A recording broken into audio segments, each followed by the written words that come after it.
everyone, and welcome to Book Study 14 already here. In Book 1, this is Unfolding Consciousness. Unfolding Consciousness. Exploring the living universe and the intelligent powers in nature and in you, in humans. We do these once a week. I come out on Sunday and we get these up. This is a phenomenal text published last year in May of 2022. It is a compilation, a gathering of ancient wisdom. It is explained by a man named Edi Bilimoria. He leads you through it. There's also links where you can study further. Everything you need, it's encapsulated in here. It is religion, science, philosophy, and the journey through who we are, where we are, why we are, what we are, and what we are. Did I say that already? Anyway, it's true. These are the ancient teachings. This channel started out as Living Theosophy because that was my introduction to these ancient teachings. And when you look back, you can see as they come through, there is a commonality that runs through, a single thread that runs through all of what we're calling in here the perennial, which means unending, everlasting, always evolving, always here, eternal wisdom, perennial philosophy. So why this book, people have asked? Well, I have never seen or come across anything like this. The only thing I can think of that is similar would be The Secret Teachings of All Ages by Manly P. Hall. And this is not about you buying this book. You can if you want to. It is a 4-book set. It is a reference manual. Every library, every one should have access to this text. But since I can't get them out there like that myself, I can get on here and share these teachings with you every week as we go through little tiny bits. And perhaps if you're like me, when you recognize these, when these resonate with you and you feel, oh my God, this is what I've been looking for all my life. It doesn't belong to any religion, any kind of society, or any sect. It doesn't belong to Eddie. It doesn't belong to me. It belongs to humanity. And these are instructions for life. So as we get started, we just do little tiny chunks. I do like to see if you want to participate, drop some questions down there. We're going to do these and there's like over 1,000 pages, and I do barely a page a week, so we're going to be here a while. But anyway, if you would like to refer this to your local library, they can get 20% off with the discount code I've included up above.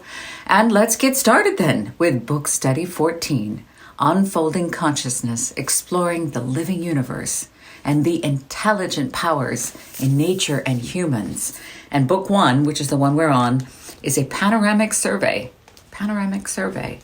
Science contrasted with the perennial philosophy in consciousness and man. Here we go. So we are still in the Proem, which is the beginning, on Roman numeral little XLIII, page 43.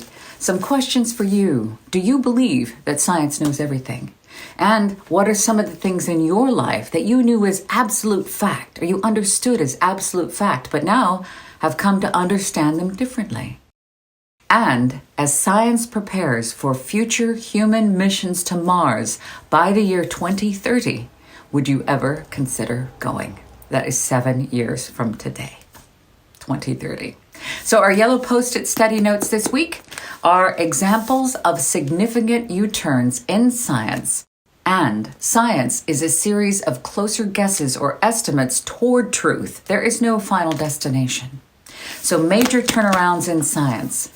As we've said before, people nowadays seem to give the final word of authority to science, meaning whatever science proves at that time must in fact be true.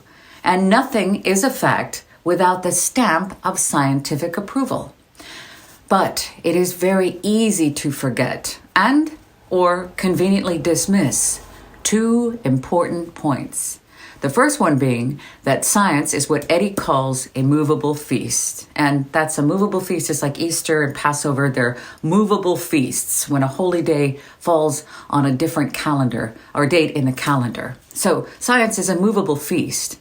So what was understood as the absolute truth, according to science at that time, has now evolved and changed in light of brand new discoveries. Now, I would use the Earth is flat as an example here, but anyway, you know what I mean. Polish physicist Leopold Infeld said, in a nutshell, When scientific theories arise, develop, and perish, they have their span of life, with successes and triumphs, only to give way later to new ideas and a new outlook. Now, there are countless examples, far and wide.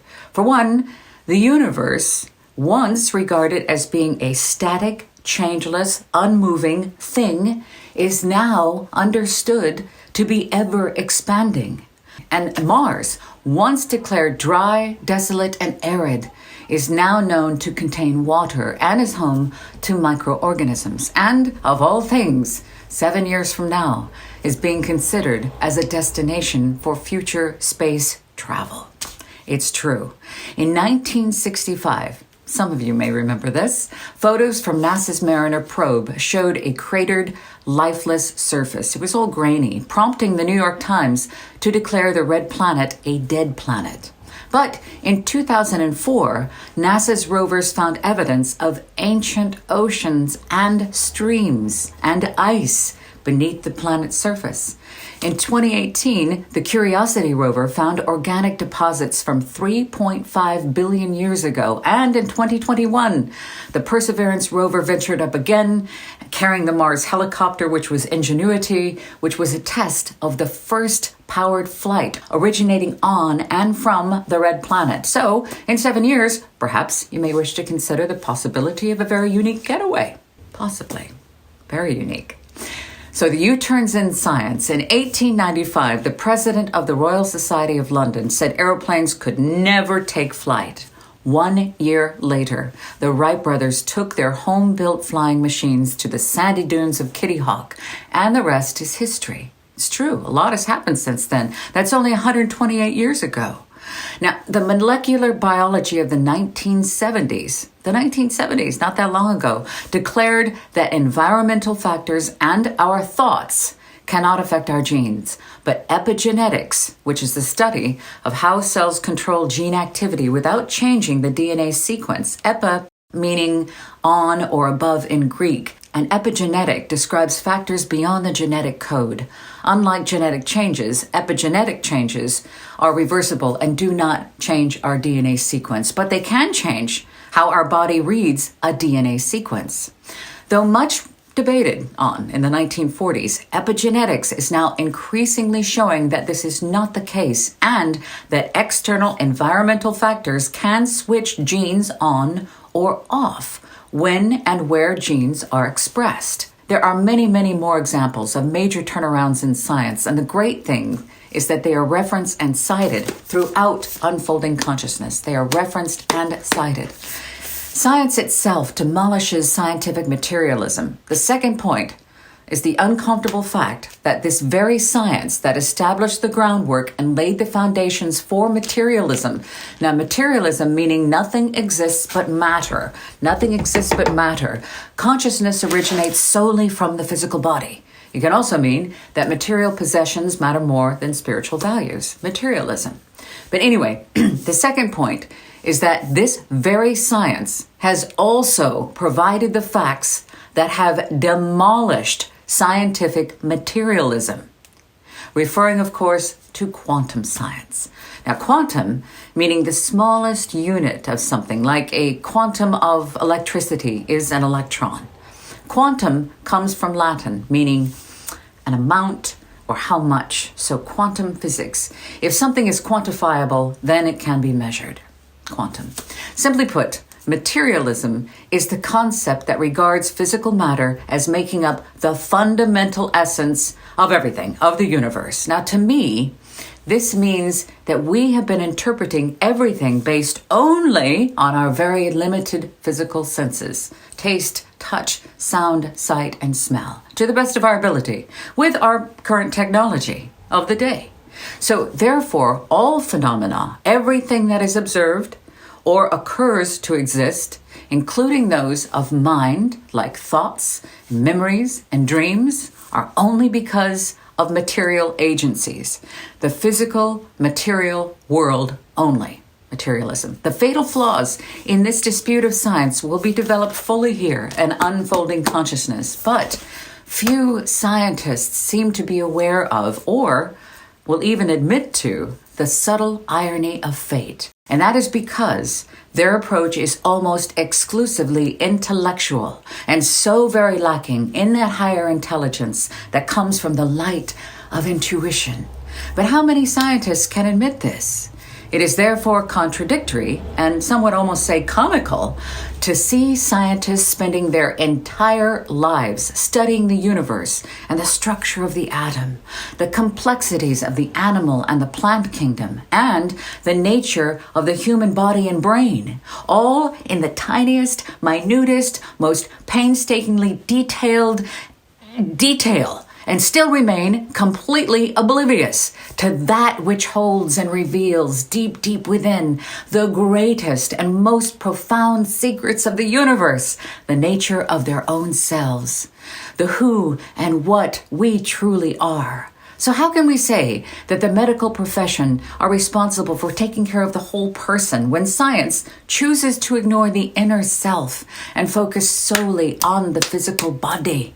In contrast, mainstream science can hardly disagree with what the best of science has discovered through its own methods of logical and intellectual analysis and exhausting experimentation. But sadly, still, the deeper philosophical and metaphysical indications have barely penetrated the stubborn, overriding way that science continues to interpret the world around us.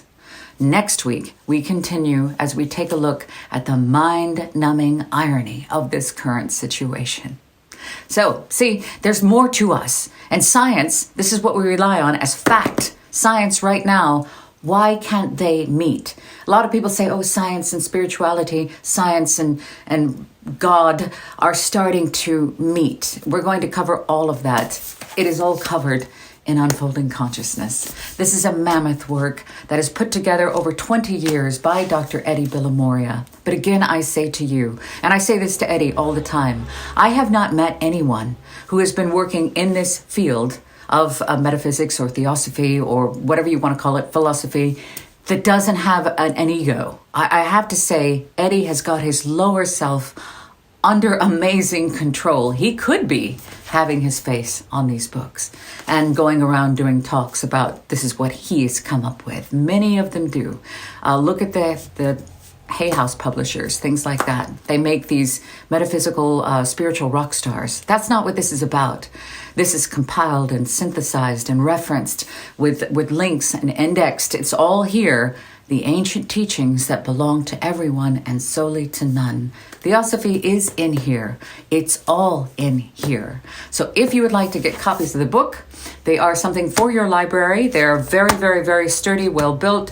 They are hardback with colored photos inside. There's 1,300 plus pages, 4 volumes. The 4th one is an index that'll guide you through the other 3 for what you need. But anyway, we do little bits here every Sunday, and I am so grateful to be here with you. Thank you for being here this long. If you have any questions, if you want to talk about something in particular, I'm happy to cover that here. And I am making this commitment. I believe there's nothing more important to do than to not only study these, that's a tiny part, but once you understand and learn to digest them, you contemplate them, meditate on them, they then, through self-application, lead to self-transformation.